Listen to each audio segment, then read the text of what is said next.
So today we're talking about how hikers, trekkers and mountaineers can train away from public places. Now obviously there's so much going on at the moment with the coronavirus and the whole pandemic, and the world really is a crazy place. And specifically in regards to hikers, so many hikers are having their overseas trips cancelled or postponed, and there's a whole bunch of uncertainty up in the air about what's going ahead with their adventures.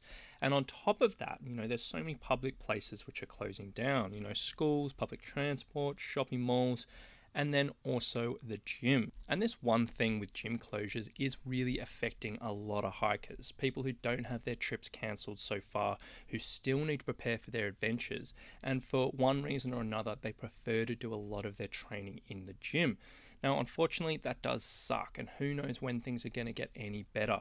So, if you are in this situation, you are training, and your gym is closed, today's episode is all about what you can do to keep your training not only maintaining it, but keeping your strength, your fitness, and your resilience moving forward during this time when you have to avoid public places and train at home or outdoors. Now, obviously, the usual approach here and the first thought approach to many hikers is, hey, I can't go to the gym, I'm simply going to go outside and walk. And yeah, that can help, that can be good, and you definitely need to be doing some walking in your preparation, but trying to replace certain exercises and certain workouts from the gym environment with walking really isn't going to match up. And you might be able to improve some elements of your fitness while you're walking, but your strength, your resilience, your higher intensity capacities are all going to disappear if you go through this approach. So today I'm going to be talking through a few substitutes that you can do to keep this fitness moving forward, to make sure you're substituting the right things for the workouts you are leaving at the gym, and so you can get the most out of your training during this period. So we're going to start off with strength training at home. Now you all know I love strength training for hikers, and for so many reasons out there, many hikers prefer to do their strength training at the gym, whether it's convenience, whether it's just access to more equipment, whether it's simplicity, whether they just don't like doing home workouts or whatever. But now that the gym may be restricted, the issue with this when hikers avoid the gym is 99% of hikers doing home workouts end up doing the same thing. They literally will just do endless squats and lunges, and they'll go right back to square one in the very beginnings of their training, maybe before you started following my stuff, before you started thinking about a structured training program. And the first resort is just to literally go back to that old school approach. And as we said before, this stuff can do some good, but really isn't an incredibly effective or efficient way to train. And you might get away with it for a couple of weeks, but then your training is going to plateau. If you've been doing lots of strength training in the gym, it's probably going to go backwards, and it's just not really what we want. So rather than this common approach and this sort of knee-jerk reaction, you want to put a little bit more thought into this. Now, you want to ensure there's still some type of structure to your training, that you're still managing to give your body enough challenge for it to keep on moving forward and getting stronger and more resilient, and that you're still applying enough load to all of your muscles. So not just the front of the muscles like the quads, which get hammered from squats and lunges and step-ups, but from getting a good spread around your body. So with that in mind, here are a few real simple swaps for common gym exercises for hikers, which you can make those home workouts a little bit more effective. So number one, for any barbell or dumbbell exercises you're doing at the gym, you can swap these out for loaded pack exercises or band exercises at home. This is such a simple swap, but so many hikers just skip over it. If you're doing a squat, a lunge, or a step up, you can always put a loaded pack on your back and go ahead like that. If you're doing a deadlift or a single leg deadlift, you can do the same thing, just picking up a pack or even using a band. And the same thing with rows and push-ups and all of that. You can always load things up a little bit more, either with a pack or with a band, which all hikers will have a pack, and bands are easy enough to get. So have a think about that. Number two is, if you are training at home, swapping double-legged exercises at the gym for single-leg bodyweight exercises at home can be really effective. Now, the idea behind this is if you're doing, say, a squat or a deadlift on two legs at a time, they're amazing exercises. But seeing the body's pretty efficient on two legs, you may have to load up a reasonable amount of weight for that. Alternatively, if you just go down one leg at a time, you might do, say, a single leg deadlift or a pistol squat or a step down or something like that. The body gets a whole bunch extra challenge just being on one leg, and sometimes this simple change can be enough to give you the stimulus you need to keep on moving forward. And in fact, for the majority of my hikers that I have doing off home programs, which are quite a few, most of their training and most of their strength stuff is on single leg stuff, because that way we can really get a lot of stimulus in their legs without loading up too much weight. And it might come to the stage where they're super strong, they need a little bit extra weight, but even putting, a couple of extra kilos in a pack, that's going to give them a huge amount of stimulus as opposed to having to put another 10 kilos on a dumbbell or something like that. So have a think about that there. The next one is swap machine exercises at the gym for bodyweight exercises at home. Now this is pretty simple. You can probably go onto Google and just look up, what can I swap certain exercises for. But a couple examples, if you're doing chest presses at the gym, you can always do a push-up at home. If you can't do a whole push-up, you can do one on your knees, or you can do an incline push-up where you might do it off a chair or off a bed or something like that. If you've been doing lots of leg extensions at the gym, which I don't usually recommend, but a lot of hikers do it, you might just do a wall sit at home or a squat at home or something like that. There's so many alternatives here. You just want to basically line up what muscles are working in the gym exercises and line up with a bodyweight exercise you can do at home. Now the other thing here is you can use this as an opportunity to work on particular weaknesses that you might have been ignoring or just overlooking while you're training at the gym. Now, a lot of people like to use the machines at the gym because they have poor balance. So they might be doing leg presses, they might be doing calf raises on the machine there, they might be doing leg extensions or pull downs or something like that. Maybe it's time to work on that. Maybe it's time to start doing a bit of balance exercises while you're at home, standing on one leg at a time, closing your eyes, standing on a pillow, reaching down and picking up things off the floor. These little things that you probably can't really do, well, you probably don't do at the gym because you're so happy and comfortable working on the machines. Maybe it's time to use this time and work on that. Now, or alternatively, if you're ignoring like slow and controlled movements in the gym in favor of quick and explosive movements, so you might be doing circuit classes or high intensity classes or something like that, where they're always doing these quick motions and you're just trying to get huffed and puffed and all of that, maybe it's time, now that you're stuck at home, instead of doing another high intensity workout at home, of just focusing on that slower stuff. So think about step downs and single leg deadlifts and dead bugs and all these really slow and controlled movements, which are amazing for hikers, but they often get neglected. Now, when you're actually putting together a home workout, there's 1,000,001 ways to go about this, but I would probably recommend doing it in 2 sections. Now, obviously you want to warm up first and do your normal warm up. Then the first actual working out section is going to be working on strength, stability, and core. So the idea behind this is it's slow. It's a relative challenge on the muscles, and you don't need to do 1,000,000 repetitions. You want to be choosing exercises which are a bit of a challenge. So you don't want to be doing any more than, say, 10 repetitions on each exercise. Then the second section, once you're doing the second half of it, or the last quarter of it, or however you want to break it up, this is where you do your fast stuff. This is where you do your high repetition stuff. This is where you get your muscle burn and really go for it. So an example home workout to sort of put that into action. This could be your first section. You might choose 4 exercises. First one could be a step down. You do 8 repetitions of that, nice and slow and controlled, just going up and down on each leg. Second exercise can be a single leg deadlift. Again, slow and controlled, up and down, really in control. Next exercise might be a single leg calf raise. And then last exercise might be a dead bug for 40 to 60 seconds or something like that. Now, those 4 exercises, you just repeat those in a row for 3 or 4 times. And the beauty of that sort of setup is the calf raise and the dead bug, that's going to sort of more or less count as your rest. So you don't need to take particular rest periods or anything. You'll still be catching your breath during those exercises. It's a really efficient way of stringing together 4 different exercises and moving through. And if you want to know the technical name for that, it's called a sequence. Now, once you've done all that slow and controlled stuff, then you do some sort of high repetition, quicker stuff. A really simple way of here is just choosing one exercise and just repeating it for a certain amount of time. So for example, in this workout, you might do step ups. Just put a timer for a minute, for 3 minutes or 4 minutes or something like that, and literally just repeat. Get a good burn on your legs, get the heart rate up a little bit higher, and that's your workout.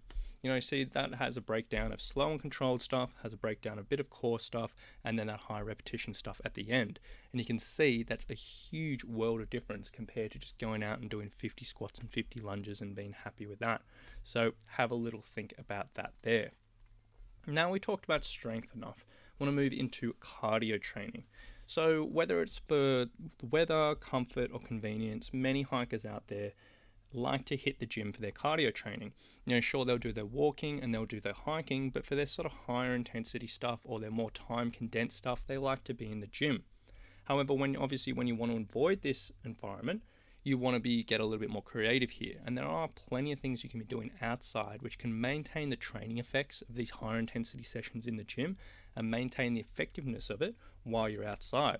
So the first one, probably the most common, is hikers love the Stairmaster and incline treadmill walking. It's so relevant and specific for the trail. Hikers all around the world absolutely love it. So the simple swap here is just to swap it out for real stairs. It's pretty common sense here. You've probably thought of it already, but I'm going to explain a little bit more structure you can go about it. So basically, in the simplest sense, you find a long set of stairs, go up and down. If you do look hard enough, pretty much anyone can find a decent set of stairs, whether it's outdoors in your local neighborhood, whether it's in a stadium, you're going up and down the bleachers, whether it's in an office tower or an apartment block in the fire escape, whatever. If you think hard enough, you will be able to find a set of stairs. Now, you can choose two approaches here, and depending on what type of workouts you're trying to replace and what type of workout goals you're going to get, this is what you're looking for. So number one is the long and steady approach. So say you're going on the incline treadmill or the Stairmaster and you're just doing long periods of 20 minutes, 30 minutes, 40 minutes, something like that. If you're trying to develop that type of muscular endurance and that ability to go and go and go and go, you want to do the same thing on this set of stairs. So basically you want to find a set of stairs, you want to just go up and down it at a very slow pace in which you can still breathe through your nose, and then you want to sort of work out, give yourself a set climbing time that you want to work out for. So it might be 30 minutes of climbing time or 40 minutes of climbing time or something like that. And how that works out is basically you climb up, say the set of stairs takes 5 minutes to do, that counts as 5 minutes of climbing time, you go down the bottom, you repeat it until you build up 30 minutes in total or 40 minutes in total. And this is just a long, steady approach and can be really, really effective. Alternatively, if you're doing sort of shorter, quicker intervals on the incline treadmill or the Stairmaster or anything else in the gym for that matter, whether it's the rower or the elliptical or something like that, you can do the same thing on the stairs. You're probably not going to be doing 30-second sprints or a minute sprints or any running or anything on the stairs, but you can get a really effective workout here. So here you want to sort of find a set of stairs. You want to go really, really quick, so you are huffing and puffing. Not quite a run, but really, really quick. And you want to aim for climbing intervals between about 2 to 5 minutes at a time, and then repeat that as many times as you like. And so, and then with that, you're just literally pushing the cardiovascular a little bit more. You're not worrying so much about a leg burn. You're just trying to get huffed and puffed. Now, to be clear here, if you do have dodgy knees or bad feet or something like that, going down here stairs repeatedly probably is going to aggravate them, so I probably wouldn't recommend doing that. If you are in this situation, find an apartment block or an office tower. Make sure you climb up the stairs and then get out of the fire escape, take the elevator down to the bottom and repeat. You might look a little bit weird, but that will save your knees. Now, the second option is, if you're not so keen on stairs or you want a bit more variety, is buy a bicycle. Now, riding a bike can be great training for the trail, and if you regularly use a stationary bike at the gym, or you might use the elliptical or the rower, getting a bike to ride outside can be really a great substitute. Now, you might already have a bike, and if so, this doesn't apply to you, but if you haven't ridden a bike in years and you haven't got one for yourself, when I'm saying this, I don't mean go out and buy a really, really fancy road bike. You're probably going to use it for a few weeks and then forget about it, and it's just not worth the money in this respect. You can literally just go to any online store or any local secondhand store and just buy something that sort of fits your size and is relatively cheap. Doesn't matter how fancy it is, it's still going to give you a good workout. So don't get sucked into the trap of trying to get something brand new and something fancy. Again, there's two types of workouts you can use here. So if you're trying to replace a long, steady workout in the gym, you can literally just go out for a long cycle in which you can breathe in through your nose for a long period of time. So this might be anywhere from 40 minutes plus up to, hours, 2 hours, 3 hours, whatever. This can be quite pleasant, it's really, really nice the first time you hop on a bike or a push bike since you've been a kid and you're just cruising around, and you can really enjoy this, but it can be a very effective workout. Now, alternatively, if you are trying to do a higher intensity session on this to replace maybe some intervals or some sprints you're doing at the gym, you want to find yourself either a nice flat circuit or a slightly steep hill. And basically you want to go really, really quick for anywhere from 1 to 3 minutes. So really, really push it, get yourself huffing and puffing, and then go slow for about the same amount of time. So if you're doing a steep hill, you'd go down the bottom, cruise down the bottom, have a little rest while the time is going, and then go again.